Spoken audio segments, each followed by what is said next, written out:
ബജറ്റും അവതരിപ്പിക്കുമ്പോൾ പൊതുജനങ്ങൾ ഏറ്റവും അധികം ശ്രദ്ധിക്കുന്നത് ദൈനംദിന ജീവിതത്തെ നേരിട്ട് ബാധിക്കുന്ന വിലക്കയറ്റവും നികുതി മാറ്റങ്ങളും ആനുകൂല്യങ്ങളുമാണ്. ഏത് സാധനങ്ങളുടെ വില കൂടും, ഏതൊക്കെയാണ് കുറഞ്ഞ നിരക്കിൽ ലഭ്യമാകുക, ഏതെല്ലാം സേവനങ്ങൾക്ക് അധിക നികുതി ബാധകമാകും, ആരൊക്കെയാണ് പുതിയ ഇളവുകളുടെ ഗുണഭോക്താക്കളാകുക തുടങ്ങിയ കാര്യങ്ങളാണ് സാധാരണക്കാർ കൂടുതലായും ചർച്ച ചെയ്യുക. 2026-27 സാമ്പത്തിക വർഷത്തേക്കുള്ള കേരള സർക്കാരിന്റെ ബജറ്റും ഇതിൽ നിന്ന് വ്യത്യസ്തമല്ല. ധനകാര്യ രംഗത്തെ ചില പരിഷ്കരണങ്ങൾ, നികുതി ഘടനയിലെ മാറ്റങ്ങൾ, വിവിധ മേഖലകൾക്കുള്ള പ്രോത്സാഹന പദ്ധതികൾ എന്നിവ ഉൾക്കൊള്ളുന്ന ഈ ബജറ്റിൽ ചില വിഭാഗങ്ങൾക്ക് അധിക സാമ്പത്തിക ബാധ്യത ഉണ്ടാകുമ്പോൾ മറ്റു ചിലർക്ക് വലിയ ആശ്വാസം ലഭിക്കുന്നു. വിലയും നികുതിയും വർദ്ധിക്കുന്ന മേഖലകൾ പരിശോധിക്കാം. ആഡംബര ഇലക്ട്രിക് വാഹനങ്ങൾക്ക് കൂടുതൽ റോഡ് നികുതി. പരിസ്ഥിതി സൗഹൃദ വാഹനങ്ങളുടെ ഉപയോഗം പ്രോത്സാഹിപ്പിക്കുന്നതോടൊപ്പം ഉയർന്ന വരുമാന വിഭാഗത്തിൽപ്പെടുന്ന ഉപഭോക്താക്കളിൽ നിന്ന് കൂടുതൽ വരുമാനം സമാഹരിക്കുകയെന്ന ലക്ഷ്യത്തോടെ 40 ലക്ഷം രൂപയിൽ കൂടുതൽ വില വരുന്ന ആഡംബര ഇലക്ട്രിക് വാഹനങ്ങളുടെ റോഡ് നികുതി വർദ്ധിപ്പിച്ചു. നിലവിൽ 10% നികുതി നിരക്ക് 15% ഉയർത്തിയതോടെ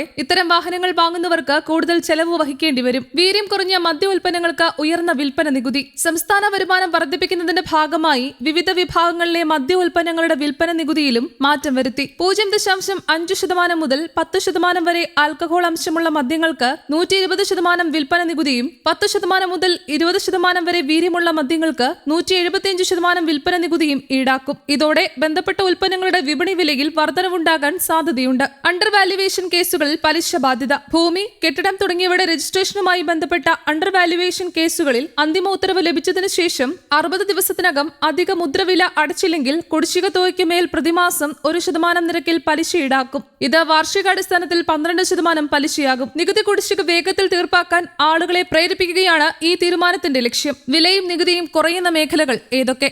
സാധാരണ ഉപഭോക്താക്കൾക്കായി ഇലക്ട്രിക് വാഹന നികുതിയിൽ ഇളവ്. ഇലക്ട്രിക് വാഹനങ്ങളുടെ വ്യാപക ഉപയോഗം പ്രോത്സാഹിപ്പിക്കുന്നതിനായി കുറഞ്ഞതും ഇടത്തരം വിലയുള്ള വാഹനങ്ങൾക്ക് നികുതി ഇളവ് പ്രഖ്യാപിച്ചു. 10 ലക്ഷം രൂപ വരെ വിലയുള്ള ഇലക്ട്രിക് വാഹനങ്ങളുടെ റോഡ് നികുതി 5% നിന്ന് 3% കുറച്ചു. അതുപോലെ 15 ലക്ഷം മുതൽ 20 ലക്ഷം രൂപ വരെ വിലയുള്ള വാഹനങ്ങളുടെ നികുതി 8% നിന്ന് 5% ഇതിലൂടെ കൂടുതൽ ആളുകൾ ഇലക്ട്രിക് വാഹനങ്ങളിലേക്ക് മാറുമെന്നാണ് പ്രതീക്ഷ. സ്റ്റേജ് കാരിയേജ് ബസ്സുകൾക്ക് നികുതി ഇളവ്. പൊതുഗതാഗത മേഖലയെ ശക്തിപ്പെടുത്തുന്നതിനും സ്വകാര്യ ബസ് മേഖലയ്ക്ക് ആശ്വാസം നൽകുന്നതിനുമായി സ്റ്റേജ് കാരിയേജ് ബസ്സുകളുടെ നിലവിലെ ത്രൈമാസ നികുതിയിൽ 50% ഇളവ് അനുവദിച്ചു. ഇന്ധന വിലക്കയറ്റവും പ്രവർത്തന ചെലവും വർദ്ധിച്ച സാഹചര്യത്തിൽ ഈ തീരുമാനം ബസ് ഉടമകൾക്ക് ഗുണകരമാവും. ഓൾ ഇന്ത്യ ടൂറിസ്റ്റ് ബസ്സുകൾക്ക് വലിയ ആശ്വാസം. ടൂറിസം മേഖലയെ പ്രോത്സാഹിപ്പിക്കുന്നതിന്റെ ഭാഗമായി ഓൾ ഇന്ത്യ ടൂറിസ്റ്റ് ബസ്സുകളുടെ ത്രൈമാസ നികുതി ഗണ്യമായി കുറച്ചു. സീറ്റ് ഒന്നിന് 2000 രൂപയായിരുന്ന നികുതി 900 രൂപയാക്കി. സ്ലീപ്പർ സൗകര്യമുള്ള ബസ്സുകളിൽ സീറ്റ് ഒന്നിന് 3000 രൂപയായിരുന്ന നികുതി 1500 രൂപയാക്കി കുറച്ചു. ഇതിലൂടെ ടൂറിസ്റ്റ് ഗതാഗത മേഖലയ്ക്ക് കൂടുതൽ മത്സരക്ഷമത ലഭിക്കും. ട്രെയിലർ വാഹന നികുതിയിൽ ഏകീകരണം. 20 ടണ്ണിൽ കൂടുതൽ ഭാരമുള്ള ട്രെയിലർ വാഹനങ്ങൾക്ക് നിലവിലുണ്ടായിരുന്ന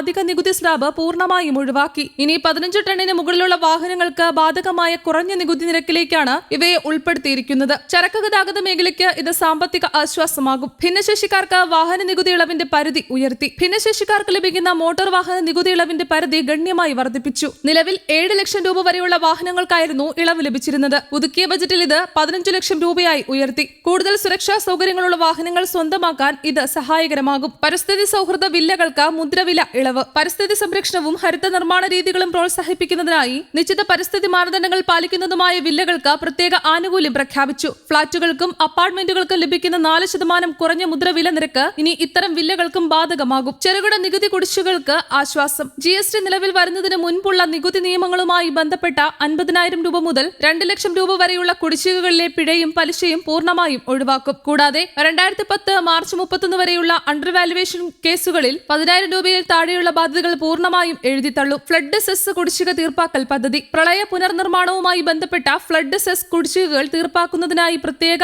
ആംനസ്റ്റി പദ്ധതി പ്രഖ്യാപിച്ചു. കുടിശ്ശിക തുക മാത്രം അടച്ചാൽ അതിനോടനുബന്ധിച്ചിരുന്ന മുഴുവൻ പലിശയും പിഴയും ഒഴിവാക്കും. ഈ ചെല്ലാൻ ആംനസ്റ്റി. ഗതാഗത നിയമലംഘനങ്ങളുമായി ബന്ധപ്പെട്ട ഈ ചെല്ലാനുകൾക്ക് പ്രത്യേക ഇളവ് പ്രഖ്യാപിച്ചു. പിഴയുടെ 50% മാത്രം അടച്ച് കുടിശ്ശിക തീർപ്പാക്കാൻ അവസരം നൽകുന്നതാണ് ഈ പദ്ധതി. ജനക്ഷേമവും സാമൂഹിക സുരക്ഷയും ലക്ഷ്യമിട്ട പ്രധാന പ്രഖ്യാപനങ്ങൾ. റബ്ബർ കർഷകർക്ക് വലിയ ആശ്വാസം. റബ്ബർ കർഷകരുടെ വരുമാനം സംരക്ഷിക്കുന്നതിനായി റബ്ബറിന്റെ താങ്ങുവില കിലോഗ്രാമിന് 200 രൂപയിൽ നിന്ന് 250 രൂപയായി ഉയർത്തി. അന്താരാഷ്ട്ര വിപണിയിലെ വിലയിടിവ് മൂലം പ്രതിസന്ധി നേരിടുന്ന കർഷകർക്ക് ഇത് സഹായകരമാകും. മത്സ്യത്തൊഴിലാളികൾക്ക് കൂടുതൽ മണ്ണെണ്ണ സബ്സിഡി. പരമ്പരാഗത മത്സ്യബന്ധന മേഖലയെ പിന്തുണയ്ക്കുന്നതിനായി മത്സ്യത്തൊഴിലാളികൾക്കുള്ള മണ്ണെണ്ണ സബ്സിഡി 75 രൂപയായി വർദ്ധിപ്പിച്ചു. പ്രവർത്തന ചെലവ് കുറയ്ക്കാൻ ഈ നടപടി സഹായിക്കും. ആശാവർക്കർമാരുടെ ഓണറേറിയം വർദ്ധിപ്പിച്ചു.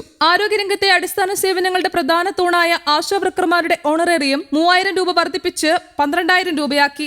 വർഷങ്ങളായി ഉയർന്ന വേതനം ആവശ്യപ്പെട്ടു വരുന്ന ആശാവർക്കർമാർക്ക് ഇത് ശ്രദ്ധേയമായ നേട്ടമാണ്. അങ്കണവാടി ജീവനക്കാർക്കും മറ്റു വിഭാഗങ്ങൾക്കും വേതന വർധന. അങ്കണവാടി വർക്കർമാർ, ഹെൽപ്പർമാർ, പ്രീ പ്രൈമറി അധ്യാപകർ, സ്കൂൾ പാചക തൊഴിലാളികൾ തുടങ്ങിയ സാമൂഹികക്ഷേമ മേഖലയിലെ ജീവനക്കാരുടെ വേതനവും ഓണറേറിയവും വർദ്ധിപ്പിച്ചു. ഇതിലൂടെ താഴ്ന്ന വരുമാന വിഭാഗത്തിൽപ്പെട്ട ആയിരക്കണക്കിന് തൊഴിലാളികൾക്ക് നേരിട്ടുള്ള സാമ്പത്തിക നേട്ടം ലഭിക്കും. 2026-27 കേരള സർക്കാരിന്റെ പുതുക്കിയ ബജറ്റ് നികുതി പരിഷ്കരണങ്ങൾ, പൊതുഗതാഗത പ്രോത്സാഹനം, ഇലക്ട്രിക് വാഹന ഉപയോഗ വ്യാപനം, കർഷക തൊഴിലാളി ക്ഷേമം, ചെറുകിട നികുതിദായകർക്ക് ആശ്വാസം എന്നിവയ്ക്ക് പ്രാധാന്യം നൽകുന്നതാണ്. ആഡംബര ഉപഭോഗ മേഖലകളിൽ അധിക നികുതി ചുമത്തുമ്പോൾ സാധാരണ ജനങ്ങൾക്കും ചെറുകിട സംരംഭകർക്കും കർഷകർക്കും സാമൂഹികക്ഷേമ മേഖലകളിലെ തൊഴിലാളികൾക്കും കൂടുതൽ പിന്തുണ നൽകാനുള്ള ശ്രമമാണ് ബജറ്റിലൂടെ സർക്കാർ മുന്നോട്ട് വയ്ക്കുന്നത്.